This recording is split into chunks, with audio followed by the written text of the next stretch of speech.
Hi, this is Denise from Foursquare Market Farm, and today I want to delve into the Spinner's Book of Yarn Design and approach the topic of mastering hand carding. First of all, I want to admit that I'm not really a master of hand carding. It's a technique I don't use as much, basically because the types of fibers that are appropriate for hand carding and the yarn produced are not really things that I use much of. Hand carding is best for fibers under 4 inches and as a preparation for woolen yarn. And as you may well know, I don't really care much for fibers that are shorter than 4 inches. Really, 3 inches is my tolerance. And I rarely spin anything woolen. And so it's not really a technique I use a lot, but it's one of my favorite things to really talk about is being diversified, which is, of course, the whole purpose of this book. And so I find it really important to at least understand the basics and premise of hand carding so that you can make whatever yarn you want whenever you want to make it. So I don't want you to be limited. And here we go. Okay, so first of all, I have a small pair of student model hand carders. And the biggest advice I could give to anyone, besides not having whining dogs in your video, I don't even know if you can hear them, but I can. So anyway, the most important advice I give is that hand carders or any kind of prep is prep after you've prepped the wool. So you're not really taking straight, dirty VM filled wool, carding it, and assuming it's going to make like this beautiful fiber. If you don't do some basic prep in advance, you're just carding junk into your fiber, and junk just gets you junk. So the first advice that the book gives and that I give too is you need to prep your fiber. Okay, now you're going to want out any of these big pieces of VM. Those have to go. And unless you're trying to make a woolen neppy wool yarn, if that's what you're looking for, that's totally different. But if you're not, then you need to tease this out and get these pieces out of there, because all you're going to wind up with is all of those neps all through the prep. Okay, so now this is basically sufficiently teed out, and I'm going to lay it onto the hand carders. Now this particular bunch is a little long for the carders. Let's see, this is a little shorter, so we'll try this.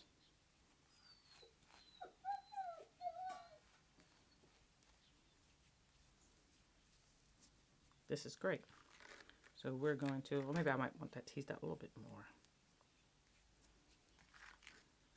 I'm going to go ahead and lay that onto the carders. You don't want a whole lot, because the more you load on there, the harder it really is going to get something really smooth. See, I just kind of tossed that ball out of there.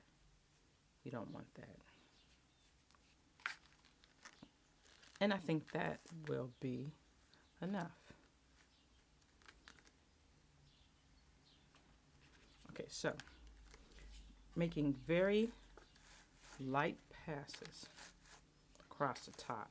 I see something here I want to remove. I don't want this carded into my fiber. Very light passes.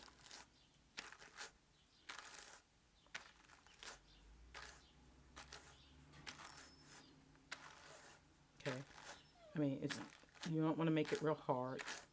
As it put in the book, you're not brushing the hand carders, you're brushing your wool. Okay, now you're going to basically lay one carder across the other and drag it across and transfer it. Okay, so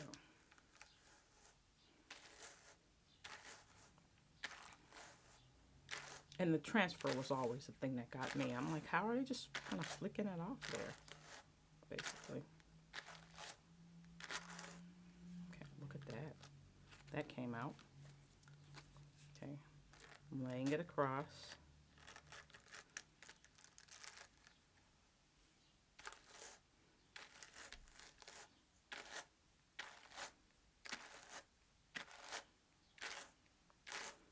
and the book suggests you do this 4 to 8 times. It depends on your fiber. I mean, if you want this stuff really smooth, it's a good idea. And I can tell when I've locked these too close, because you get that dragging sound. So it doesn't need to be that close. It's just, see, I locked it, which you don't want to do. Okay, that's looking pretty good.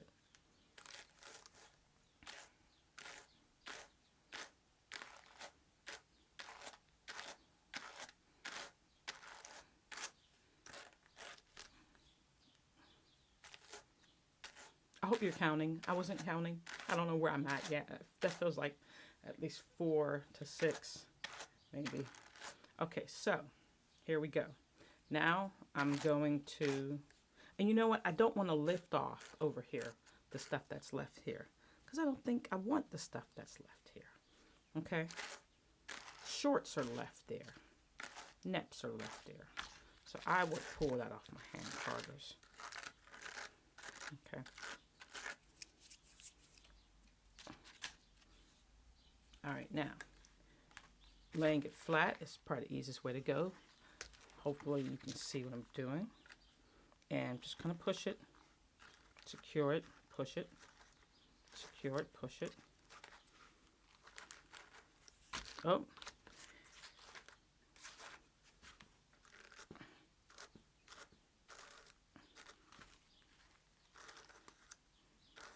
Okay, that didn't go too bad, considering like the camera's like right in front of my face.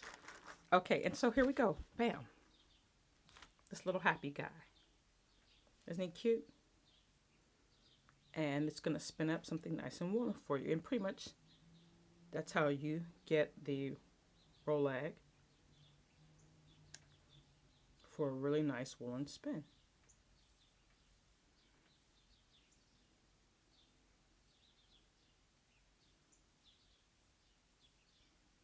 Bam. There we go. Alrighty. Next thing we're going to talk about is hand carding for color. Okay, in between, I'm considering this like a blooper section. And even though that wool was washed, we all know about washed fibers and the amount of stuff that still comes out of them when you're carding anything that you're prepping yourself. And even sometimes when you get the commercial fibers, there's still a few things that are inside. So you can see all of the little bits of dust that came out as I carded. And I probably could take a few more passes to do some extra cleaning of those fine dust and fibers that were carded out.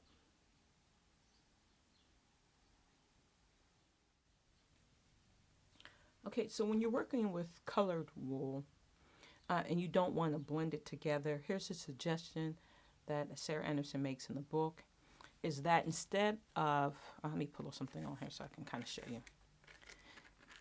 Instead of lifting with the teeth facing up like we did last time, what you're actually going to do, okay, is place the right hand carder down at the bottom of the left hand carder. You're going to push and lift this way. Of course, I can't quite get it right. So that it comes off in the right order if you don't want them blended together. And that's the way you're going to transfer the fiber to keep them from blending together. Okay, so basically you're lifting up and pulling off the little bat on there. You want to keep that guy together so you don't blend. That's only if you're trying to get a Rolag where the colors like this are in the same order that you put them on the card. Okay, next on our list of hand carding techniques is making a puny. Or is it puny? I don't really know. But anyway, basically the techniques are the same up until the point where you're taking it all off of the hand carder. This is where it always gets tricky for me, because I tend to want to wrap like super, super tight, and then you're like, it's really, really hard to draft. So, and you want it nice and orderly, but you don't want it like super, super like tight. And I'm always fumbling trying to get these guys on neat. And you know what? First of all, I have a fiber that is too long for the carder. So we're just going to pretend that it's right. You want a chopstick or a pencil or whatever. This is pretty much what I had on hand. And I'm just going to roll that. You know, get a good start when you do this. You know, don't just kind of slop it on when you first start it. It'll go better for you in the long run. Okay. So we're moving. We're getting our fibers up.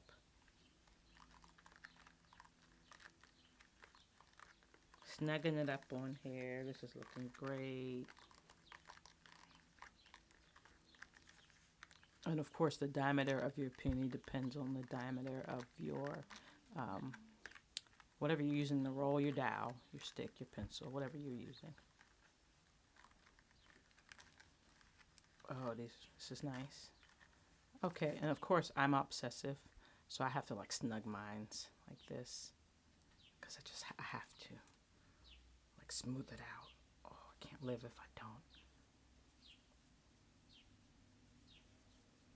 Make it look nice and beautiful.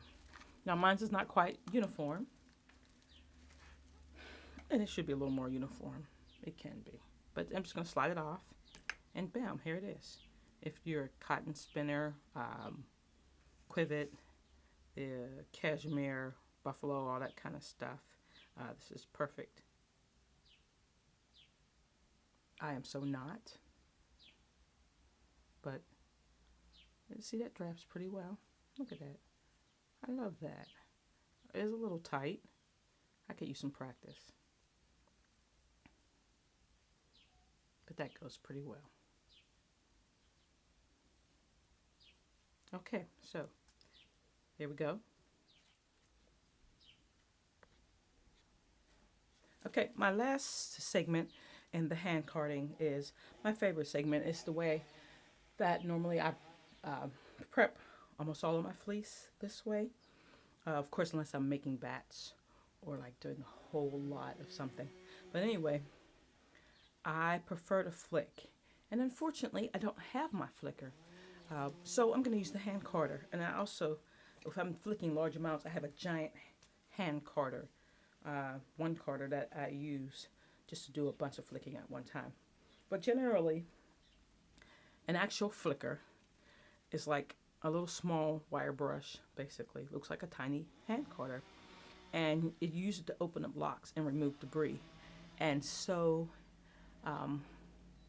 it's the first line of defense, I would say.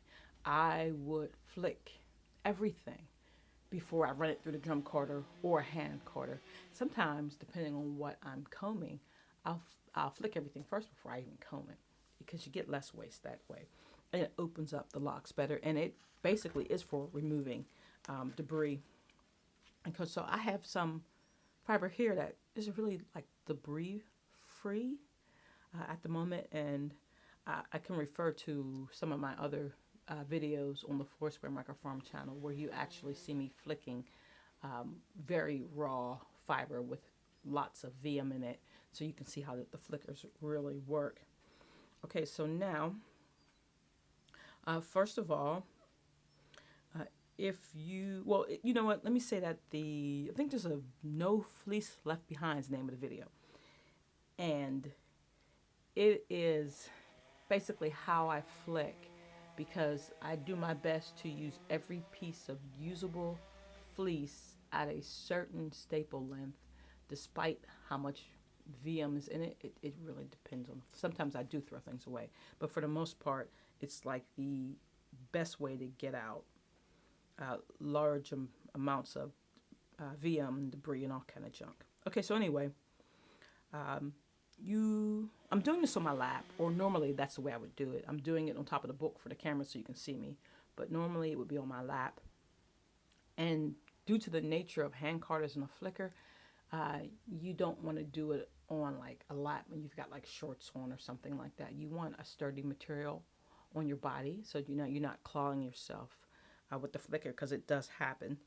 And also, of course, you're purposely cleaning something with lots of debris, so you just don't want it all over your clothes for the most part.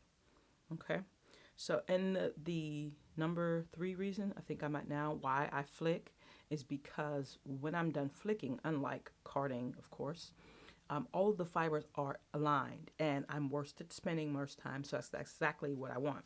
So here I am. This is some Cheviot, if I haven't said that. And I don't even know what this is. This came from a friend. It's some type of fine wool, obviously, but I don't really know what it is. And so the Cheviot at the tips needs to be flicked. And so basically I just lay it on the carder. And how deep I lay it on the carder slash flicker depends on the amount of VM. If I've got VM in this guy and it's up to here, I'm going to lay it pretty much that far so that I can pull out this VM. And you can see basically, bam. How many passes depends on how fine it is and how fine my teeth are here. I don't really have a hand carder with really fine teeth. The big one I use often in the videos is a 90. And so sometimes I have to run it twice. And I just flip it over. You can see how far deep down it's been flicked out. And I just turn it and flick it down to that same depth and pull it. And then, maybe twice, then what I'll do is look at what's left in here. Because sometimes what's left in here is long enough to be used or clean enough to be flicked again. So then I'll flick it again. Okay, this is great. Then I'll look at this and go, this is either too short for me to use or it's too filthy because of what's left inside the flicker. And that gets discarded. Bam. So here's the fine wool. Oh, and they're all still aligned. So I'm still getting, even though I'm flicking and I'm using a carder technically, not a comb, I still have aligned fibers. So I'm still going to worsted spin. Okay, so that's great. So here I am again. Notice the little neps, second cuts really at the tip.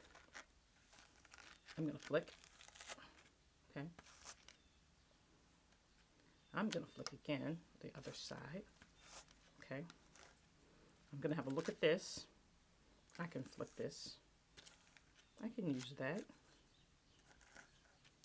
I'm looking at this and I don't want this. I don't want the neps down there. So we're going to discard that. Whoosh.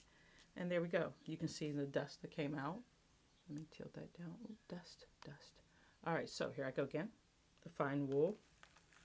Flick, flick, flick. This is probably still a little greasy. Okay, but it still opens it up nicely. Flick, flick. And because these teeth aren't that close together, I would not get as much out of this because of, you know, the fineness of it. But I mean, it's falling. Whatever little there is in there has come out. This is great. I can still use this. This, I really don't want. That is pretty short for me. And I'm just realizing that you may not have seen that on the camera. So let me do that again. Okay, so basically flick. It's about the same. So there we go, our fine wool over there. It's nice and flicked out. And it actually can be spun just like that. Or if I wanted to turn it into Rolac, I could do that as well, but that's how beautiful. Okay, so those are the different techniques. The flicking, love flicking. The puny,